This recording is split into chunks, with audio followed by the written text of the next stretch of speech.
rules, which you kind of have to do. Hopefully not to a criminal extent. Well, it's tricky when you're trying to establish something new, because look at a company like Uber, they had to bend the rules to be successful. And those companies that have rented those scooters out and put them on the streets everywhere, they just kind of went ahead and did it.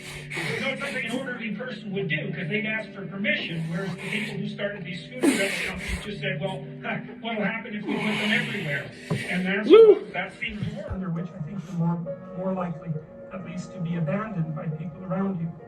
So, given that you know that the catastrophe is coming, right, that the tragedy of life will strike you, the question is, well, how do you fortify yourself against that? I've asked myself a lot of questions in the last 8 months, man. I can tell you that. And I'm still asking myself a lot of questions. And I've been conferring with a lot of people. So I have lots of people who are helping me negotiate whatever the hell this is that's happening. And I could ask them how I was doing, and they would tell me a bunch of things I was doing wrong and some things I was doing right, and I could listen to them. I was asking questions all the time about how the hell I should manage this properly.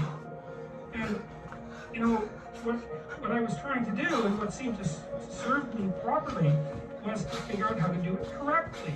That was the issue. It's like, I didn't really care what happened, and I guess I really don't care what happens, but I do care if I do it correctly, because I don't want to screw it up. I don't want to screw things up.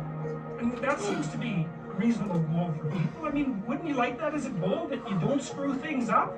Because you can't control too much. Your life isn't fully under your control by any stretch of the imagination, but it might be nice to not have your conscience eating at you saying, look, you had a big opportunity there, and you mucked it up, because you're weak and blind, and you didn't listen. That's no good. The catastrophe is bad enough, as I said, without you being the bloody source of it. Tell the truth, at least don't lie. And the reason for that is that that's a very good starting position to straighten out your life. It's really helpful